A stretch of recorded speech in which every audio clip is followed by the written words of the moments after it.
Hi dear students, you are most welcome for my English classes. This is Jitendra Kumar Sharma from Akash Inter College, Husainganj. Student, today I am going to teach about an adverb class under synthesis. First, we will study what is an adverb. सबसे पहले हम इस बात का अध्ययन करेंगे कि adverb अर्थात विशेषण होता क्या है. तो an adverb is a word. विशेषण एक ऐसा शब्द होता है. एन एडवर्ब क्रिया विशेषण एक ऐसा शब्द होता है that adds something to the meaning of a verb, जो क्रिया के अर्थ में, विशेषण के अर्थ में या क्रिया विशेषण स्वयं अपने अर्थ में कुछ बातों को जोड़ता है, अर्थात इनकी विशेषता बताता है. कहने का आशय यह है कि क्रिया विशेषण एक ऐसा शब्द होता है जो क्रिया की, विशेषण की या क्रिया विशेषण की अर्थ को बताता है या प्रकट करता है. देखिए, एडवर्ब के अंतर्गत हमें किन बातों का ज्ञात होता है, इस बात को हम देखते हैं. एडवर्ब हमें बताते हैं, जैसे एडवर्ब हमें समय का बोध कराते हैं, स्थान का बोध कराते हैं, कारण का बोध कराते हैं, कंडीशन शर्त का बोध कराते हैं, पर्पज उद्देश्य का, तुलना का, विरोध का, परिणाम का, ढंग, महीना आदि बातों का बोध कराते हैं. देखिए, एडवर्ब क्लॉज के अंतर्गत प्रयोग किए जाने वाले कंजक्शन या कनेक्टिव निम्नलिखित दिए गए हैं. जैसे समय के लिए हम व्हेन का, टिल का, अनटिल का, आफ्टर का, बिफोर का, एज सुन एज का प्रयोग करते हैं. कहने का आशय यह है कि यदि हम एडवर्ब क्लॉज को बनाते हैं तो एडवर्ब क्लॉज को बनाने के लिए निम्नलिखित कंजक्शन का प्रयोग करते हैं. देखिए, एडवर्ब क्लॉज दूसरे क्लॉज में आए हुए वर्ब अर्थात क्रिया की, एडजेक्टिव या विशेषण की या एडवर्ब या क्रिया विशेषण की विशेषता को बताता है या प्रकट करता है. तो सबसे पहले हम एग्जाम्पल के माध्यम से इस बात को समझेंगे कि एडवर्ब होता क्या है, क्रिया विशेषण है क्या. What is an adverb and what is differences between adverb and adverb clause.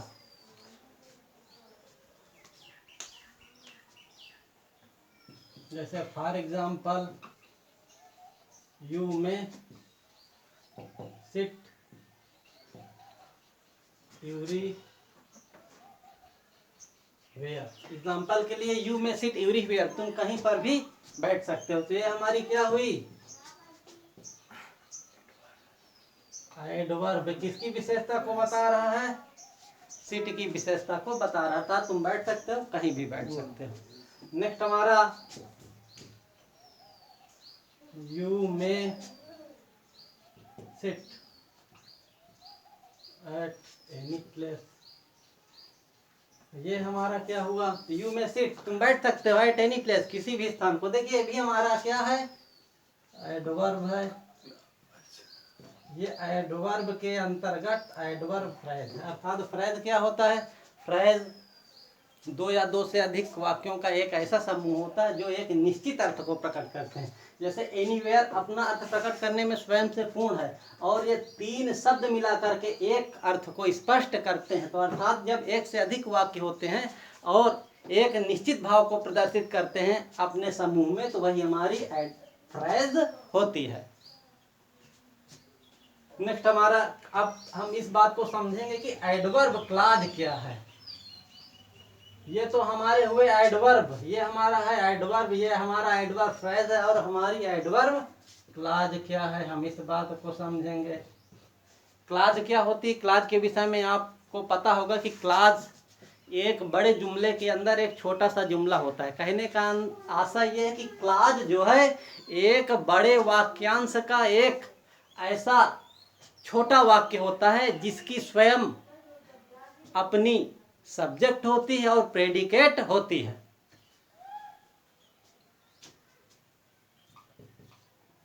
तो क्लॉज के माध्यम से इसी बात को क्लॉज के में भी माध्यम से प्रकट किया जा सकता है. जैसे यू में सिट, यू में सिट. देखिए, एवरीवेयर अर्थात स्थान का बोध करवाते हैं. अर्थात स्थान के बोध के लिए हमें किसका प्रयोग करना पड़ता है, किस कनेक्टिव का, वेयर का या वेयर यूर का. तो यू में सिट वेयर यू लाइक, यही हमारी हुई क्लाज, अर्थात ये हमारी कौन सी क्लाज हुई? Adverb clause.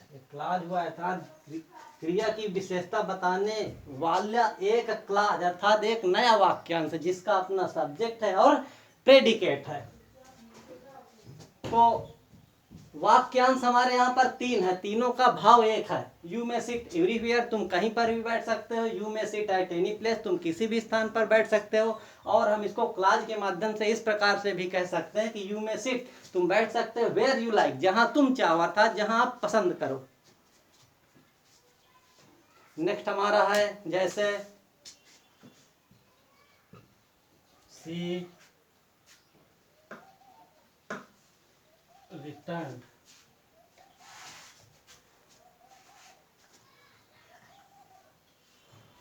She return home. Dusk का क्या आशय होता है? डस्क मीन्स होता है गोधूली, अर्थात जब गाय जंगल से चल करके घर आती है तो गोधूली कहा जाता है या गोबेला कहा जाता है, अर्थात शाम का समय। तो सी रिटर्न होम, वह घर लौटी एट डस्क, गोधूली के समय, अर्थात शाम के समय। तो हमारा ये क्या है? लौटने के समय के विषय में बताया जा रहा है। ये हुआ हमारा, इसमें दो वाक्यांश, एक से अधिक शब्द हैं, तो इसलिए हम इसको एडवर्ब फ्रेज कह सकते हैं। अब हमें बनानी क्या है? एडवर्ब क्लाज बनानी, हमें एडवर्ब क्लाज का निर्माण करना, अर्थात इस वाक्यांश को प्रकट करने के लिए हमें एक नए वाक्य का निर्माण करना है। तो सी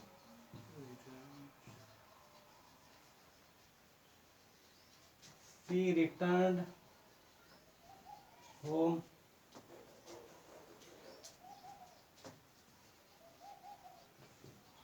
आफ्टर द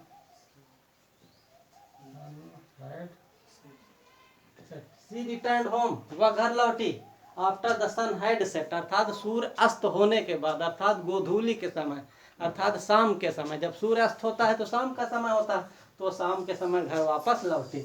और ये जो है आफ्टर बिफोर किस चीज की जानकारी देते हैं? समय की जानकारी देते हैं, इसलिए आफ्टर या बिफोर का प्रयोग किया गया, अर्थात इस वाक्यांश में आफ्टर का प्रयोग किया गया। और ये हमारी क्लास है, ये एडवर्ब क्लास इसलिए है क्योंकि जो है इसका अपना एक सब्जेक्ट है और अपना एक प्रेडिकेट है। और ये बड़ा वाक्य जो है अर्थात प्रिंसिपल क्लास है, इसका ही, इस वाक्यांश का ये एक छोटा सा हिस्सा है। और ये हमारा सबऑर्डिनेट क्लास हुआ क्योंकि इसके पहले किसका यूज किया गया है? अरे ये कनेक्टिव है, आफ्टर क्या है? कनेक्टिव, आफ्टर कनेक्टिव का यूज किया गया, आफ्टर कंजक्शन का यूज किया गया, इसलिए हमारी सबऑर्डिनेट क्लास हुई।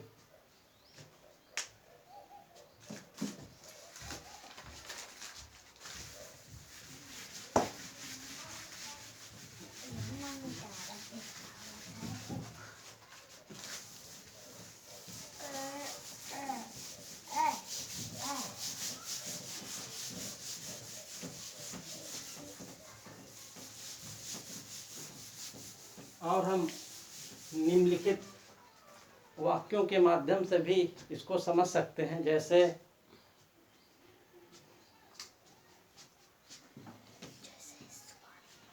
आई कुड रन एट द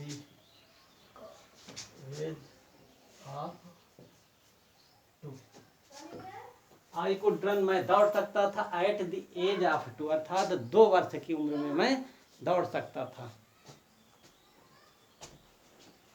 तो इसको हम किस माध्यम से प्रकट करें? एडवर्ब क्लाज का हम निर्माण करते हैं क्लाज में, अर्थात एडवर्ब ये हमारा क्या है? एट द एज ऑफ 2, एक प्रकार से एडवर्ब फ्रेज है, क्योंकि फ्रेज में कई शब्द होते हैं, कई शब्दों से मिलकर के एक बात को प्रकट किया जाता है। तो आई कुड रन, मैं दौड़ सकता था, एट द एज ऑफ 2, अर्थात 2 वर्ष की उम्र में। तो ये हुआ हमारा एडवर्ब फ्रेज। तो इसको हम लिखेंगे आई कुड रन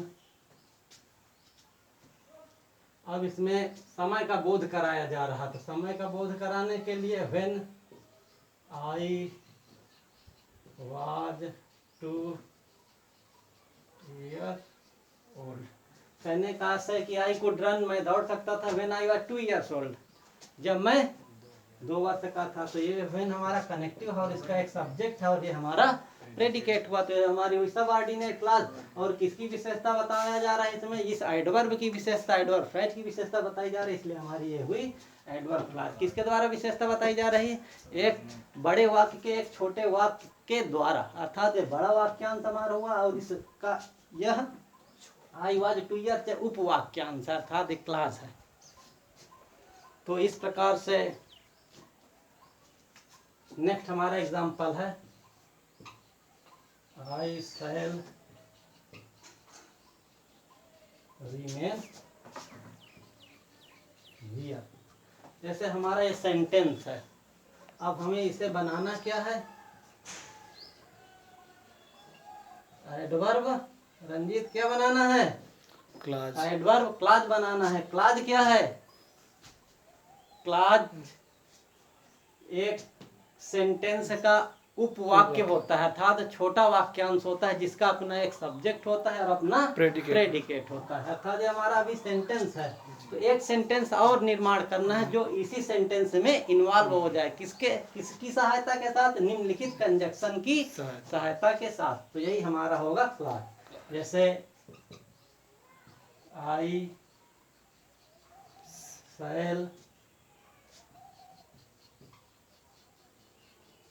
शैल रिमेन, मैं बना रहूंगा, रिमेन माने होता बना रहना, हियर यहीं पर बना रहूंगा। तो विशेषता बता रहा है इसकी, अर्थात ये हमारी क्या हुई, एडवर्ब। हियर क्या है, एडवर्ब क्रिया की विशेषता बता रहा है। तो आई शैल रिमेन, मैं बना रहूंगा, वेयर जहां, आई लिव जहां मैं रहता हूं, जहां मैं, चाहे इसको हम इस तरह से कर सकते हैं, वेयर आई एम जहां मैं हूं, या आई शैल रिमेन मैं बना रहूंगा, वेयर आई एम जहां मैं हूं या जहां मैं रहता हूं। ऐसे एक छोटे से वाक्यांश का निर्माण करना है। जैसे नेक्स्ट वाक्य है हमारा इसी के अंतर्गत, I teach you lovingly, I teach you lovingly, मैं प्रेम पूर्वक पढ़ाता हूँ। तो हमारा लविंगली क्या है, एडवर्ब की किसकी विशेषता बता रहा है, वर्ब की विशेषता बता रहा है। इसको हम ऐसे भी लिख सकते हैं, अर्थात चाहे एडवर्ब आ जाए चाहे एडवर्ब फ्रेज आ जाए, चाहे इसे ऐसे इस प्रकार से आ जाए, I teach you with great love. हम इसको ऐसे भी तो लिख सकते हैं, विद अ ग्रेट लव, हम तुमको बड़े प्रेम से पढ़ाते हैं। आई टीच यू, मैं तुम्हें पढ़ाता हूँ, विद अ ग्रेट लव, बहुत प्रेम से पढ़ाता हूँ। तो ये हमारा क्या है, with a great love, adverb phrase है। क्या है, इसमें 1 2 3 4 शब्द आ गए, इसमें एक ही शब्द आए तो इसलिए हमारा है एडवर्ब है, ये हमारे है एडवर्ब फ्रेज। अब हम इसको कंबाइंड किसके माध्यम से करेंगे, एडवर्ब क्लाज के माध्यम से हम कंबाइंड करेंगे।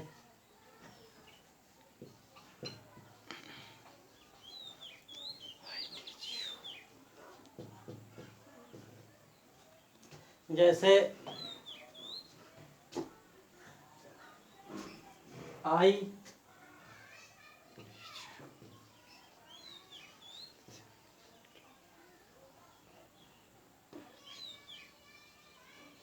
टीच यू, मैं तुम्हें पढ़ाता हूँ। अब लविंगली की विशेषता बताने के लिए एक वाक्य का निर्माण करना है इन कंजक्शंस का प्रयोग करके। तो इसमें पढ़ाने का कारण बताएगा, प्रेम से पढ़ाता हूँ मैं तुम्हें।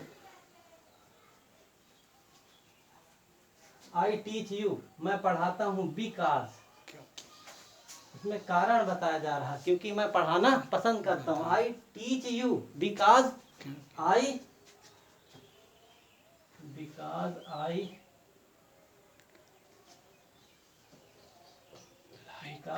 Like it, I like it आप कह सकते हैं, आई लाइक टीचिंग, या हम कह सकते हैं because I am fund of teaching, क्योंकि मैं पढ़ाने का शौकीन हूँ, ये भी आप कह सकते हैं। तो I teach you because I am fund of teaching, क्योंकि मैं पढ़ाने का शौकीन हूँ, या बिकॉज आई लाइक इट, क्योंकि मैं इस बात को पसंद करता हूँ, अर्थात पढ़ाना पसंद करता हूँ। तो ये हमारी क्या हुई, एडवर्ब क्लॉज। इस प्रकार से आज का ये चैप्टर यहीं पर समाप्त हुआ, और हम नेक्स्ट वीडियो में इस बात को बताएंगे कि दो सेंटेंसों को जोड़ने के लिए